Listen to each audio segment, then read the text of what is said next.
The year was 1944, and the air at the American airfield in East Anglia was thick with the scent of high-octane fuel and the damp, heavy fog of the English morning. Standing on the tarmac was a brand-new B-24 Liberator, its aluminum skin so polished it looked like a mirror. It had no nose art yet, no tally of missions painted on its fuselage, and no battle scars. To the crew of the Lucky Strike, it was a beautiful, terrifying machine. The crew was just as green as the plane. Most were barely 20 years old, boys from the Midwest and the Bronx who had been fast-tracked through training to meet the meat-grinder demands of the air war over Europe. They were a replacement crew, a term that carried a grim weight. They were there to fill the empty lockers of men who hadn't come back the week before. As they climbed the ladder into the belly of the bomber, their flight suits felt too stiff, their parachutes too heavy, and their hearts were hammering against their ribs. Captain Miller, the pilot, was 22, but today he felt like an old man. He had the lives of 9 other men in his hands, and the responsibility of a 4-engine beast that was notorious for being difficult to fly. The B-24 was nicknamed the Flying Boxcar or the Flying Coffin, depending on who you asked. It was faster and carried a heavier load than the B-17, but it was a brute to handle and had a nasty habit of folding its wings if the pilot pushed it too hard. As they taxied toward the runway, the crew's internal intercom was a chatter of nervous checks. The navigator was fumbling with his maps. The waist gunners were checking their .50 caliber belts for the 100th time. The bomb bay, however, was silent. Nested in the racks were 12 500-pound general-purpose bombs, olive drab canisters of destruction designed to level a Nazi factory. Miller pushed the throttles forward. The 4 Pratt & Whitney engines roared into a synchronized scream, the vibration rattling the teeth of every man on board. The Liberator lifted off the ground, heavy and sluggish, groaning under the weight of its own teeth. They were airborne. Their first mission had officially begun. They felt a surge of adrenaline, a sense of, this is finally happening. They were looking for the enemy in the sky, never imagining that the first blow of the mission would be struck by their own plane, against their own brothers. The sky over East Anglia was a deceptive blue, but inside the Lucky Strike, the atmosphere was thick with a metallic, ozone-heavy tension. They were only 10 minutes into their climb, still circling the airfield to form up with the rest of the 445th Bomb Group. Captain Miller was fighting the controls, trimmed for a heavy climb, when the first omen of disaster manifested, not as a sound, but as a vibration. It was a subtle, rhythmic shudder that felt like the plane was trying to shake off its own skin. In the narrow catwalk of the bomb bay, the air was freezing. The B-24 Liberator was famous for its innovative roller-top bomb bay doors. Unlike the B-17's doors, which swung outward like a cabinet, the Liberator's doors slid up into the fuselage like a garage door. This design was meant to reduce drag, but today, it became a mechanical trap. The bombardier, a nervous kid from Ohio named Stevens, reached for the lever to test the door cycles, a standard pre-combat check. He pulled the handle, expecting the smooth whir of the hydraulic actuators. Instead, there was a violent, screeching protest of metal on metal. The portside door retracted halfway and then jammed, the rollers jumping their tracks and wedging the heavy aluminum sheet at a grotesque angle. The starboard door, sensing the hydraulic imbalance, hissed and froze in a state of semi-opening. Pilot to bombardier, what's the hold-up on those doors? Miller's voice crackled over the interphone, strained by the effort of holding the heavy bomber steady. They're jammed, Cap. Half open. Half closed. The rollers are spiked. Stevens yelled back, his breath frosting in the unpressurized cabin. The malfunction was more than a nuisance. It was a lethal aerodynamic flaw. The half-open doors acted like massive air brakes, creating a violent turbulence that began to buffet the tail section. The plane started to crab in the air, pulled to the left by the uneven drag. But the real horror wasn't the air, it was the ordnance. The 500-pound bombs were suspended on shackle releases. These shackles were designed to hold the bomb secure through heavy flak and turbulence, but they relied on a precise tension. The violent shuddering of the jammed doors began to transfer through the airframe, vibrating the very racks that held the 12 canisters of high explosives. In the waist of the plane, the gunners could look through the gaps in the fuselage and see into the bomb bay. They watched in frozen silence as the shaker effect began to take hold. One of the bombs on the lowest rack, positioned directly over the jammed, jagged edge of the half-open door, began to dance. It wasn't a large movement, just a fractional wobble, but every time the plane hit a pocket of air, the bomb strained against its pins. "Captain, we've got a loose egg," the waist gunner screamed. "Rack 3, bottom left. It's jumping." Miller felt a cold sweat prickle under his flight suit. A loose 500-pound bomb in a vibrating bomb bay was a nightmare. If the shackle snapped, the bomb wouldn't just fall, it would tumble into the jagged, jammed door. The impact could trigger the fuse, or worse, the tumbling bomb could strike the other 11 eggs, turning the lucky strike into a fireball over the very heart of the Allied base. The crew was trapped in a paradox of physics. They couldn't go faster, or the wind would rip the jammed doors off. They couldn't go slower, or the plane would stall. And they couldn't land, because the heavy landing would surely jar the loose bomb from its failing rack. They were 5,000 feet above their own friends and family, carrying a hair-trigger death sentence that was slowly shaking itself free. The vibration changed from a rhythmic hum to a violent, metallic thrashing. It felt as if the lucky strike had a living thing trapped in its gut, a beast trying to kick its way out through the aluminum floor. 5,000 feet below, the American base at Tibenham was a patchwork of green fields and concrete runways, blissfully unaware that a 6-ton bomber was disintegrating directly overhead. Inside the fuselage, the air was a hurricane. With the bomb bay doors jammed half open, the slipstream was being forced into the belly of the plane at 160 miles per hour. This created a Venturi effect, a swirling vortex of freezing air that turned the bomb bay into a chaotic wind tunnel. The navigator and bombardier watched from the flight deck window, their eyes wide with a primal sort of terror. The lowest 500-pound bomb on the port rack was no longer just wobbling, it was bucking. "The shackle pin is shearing." Stevens, the bombardier, screamed into his mask. "I can see the steel flaking. It's going to go." The physics of a B-24 bomb rack are a delicate balance of gravity and tension. The bombs are held by a U-shaped shackle that grips a lug on the bomb's casing. But these racks weren't designed to endure the lateral whipsaw forces created by a jammed door screaming in the wind. Every time the lucky strike hit a pocket of turbulence, the entire airframe groaned, and the 500-pound mass of TNT and steel slammed against its restraints. Then came the shake, the moment the structural resonance of the aircraft matched the frequency of the loose bomb. The plane began to porpoise, the tail section whipping up and down.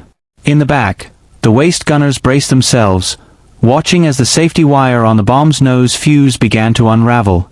If that wire pulled free, the bomb would be armed. If it then struck the jagged edge of the jam door on its way out, the fuse would strike, and the resulting sympathetic detonation would vaporize the crew instantly. "Miller! I'm going in!" Stevens yelled. He unclipped his parachute, the narrow catwalk was too tight to wear it, and crawled out over the open abyss of the bomb bay. With nothing but a thin metal rail between him and the English countryside 5,000 feet below, he reached out toward the bucking bomb. He was trying to manually reset the pin, his fingers numbing instantly in the sub-zero blast. He watched in horror as the steel lug on the bomb finally gave way. It didn't slide out, it snapped. The bomb dropped 6 inches, hitting the safety rack with a bone-jarring clang that echoed through the entire ship. The secondary support held, but only barely. The bomb was now hanging at a 45-degree angle, its nose pointed directly at the jammed, half-open roller door. The vibration was now so intense that the instrument needles on the flight deck were blurring. Miller could barely hold the yoke. "It's shaking us apart," he roared over the intercom. "Stevens, get out of there. We have to dump the load. I'm going to try the emergency release." "No. Cap, wait." Stevens screamed, but it was too late. The vibration reached a crescendo. A massive jolt of turbulence hit the wing, and the secondary support snapped like a dry twig. The 500-pound bomb fell. But it didn't fall clean. It struck the jagged, jammed aluminum door with the force of a falling anvil. The metal shrieked, the door was ripped partially off its hinges, and the bomb began to tumble, not out into the sky, but into the other bombs. A chain reaction had started, and the Lucky Strike was about to bomb itself from the inside out. The sky over Tibenham exploded, but not with flak. It exploded with the sound of 1,000 hammers hitting an anvil. When the first bomb snapped its secondary support and struck the jammed door, it acted like a bowling ball hitting pins of pure high explosive. The impact didn't trigger a detonation, yet, but it sheared the safety pins of the surrounding racks. In a cascading failure of American engineering, the entire portside load of the Lucky Strike spilled into the wind. "Bombs away!" Stevens screamed, but there was no triumph in his voice. It was a cry of pure, unadulterated horror. Because the plane was still in its climb-out pattern, they weren't over the North Sea. They weren't over the German industrial heartland. They were banked at a 15-degree angle directly over the heart of their own airbase. From the cockpit, Miller looked down and saw the white concrete of the main runway, the clustered silver hangars, and the neat rows of tents where hundreds of mechanics and ground crew were currently eating breakfast. The bombs didn't fall in a neat, aerodynamic string. Because the doors were jammed, the ordnance tumbled out sideways, caught in the violent vortex of the slipstream. 6 500-pound canisters of TNT became steel projectiles, tumbling end over end through the air. As they fell, the wind caught the small propellers on their nose fuses, the arming vanes. By the time the bombs had dropped 1,000 feet, they were no longer inert blocks of metal. They were live. The crew of the Lucky Strike watched in a paralyzed, slow-motion nightmare. From the waist windows, the gunners could see the dark shapes shrinking against the green landscape below. "Please miss, please miss, please miss," the tail gunner whispered into his mask, his voice breaking. On the ground, the sound of the B-24's struggling engines had already drawn eyes to the sky. Ground crews looked up, expecting to wave at their boys heading off to war. Instead, they saw the dark, oblong shapes detaching from the silver belly of the Liberator. For a few heart-stopping seconds, there was a confused silence on the base. Then, the air raid sirens began to wail, a sound usually reserved for the Luftwaffe, now screaming a warning against one of their own. The first bomb struck the perimeter fence, a mile from the runway, throwing a geyser of dirt and fire into the air. The second and third followed in rapid succession, walking a line of fire toward the administrative buildings. But the fourth bomb, the one that had started the mechanical chain reaction, was the one that carried the curse. It didn't hit the grass. It fell straight through the roof of a maintenance hangar, a space filled with fuel trucks and oxygen tanks. The Lucky Strike rocked violently as the shock waves from the ground reached the aircraft. The plane, suddenly 3 tons lighter on one side and missing half its belly, wallowed in the air like a wounded bird. Miller fought to keep the wings level, but his eyes were fixed on the rear-view mirror. A massive pillar of black smoke was rising from the center of their home. They had come to England to destroy the enemy's ability to wage war, and in 30 seconds of mechanical failure, they had turned that destruction on the very men who had bolted their plane together. The friendly fire tragedy had begun, and the shame was heavier than any bomb load they had ever carried. The shockwave that hit the Lucky Strike wasn't just physical. It was a spiritual blow that seemed to rattle the very bolts of the aircraft. 5,000 feet below, the Tibenham Airbase had become a vision of hell. The fourth bomb's impact on the maintenance hangar had triggered a secondary explosion of stored aviation spirit and oxygen cylinders. A mushroom cloud of oily, black smoke rose with terrifying speed, reaching toward the very plane that had birthed it. In the cockpit, Captain Miller felt the plane buck as the heated air from the explosions rose to meet them.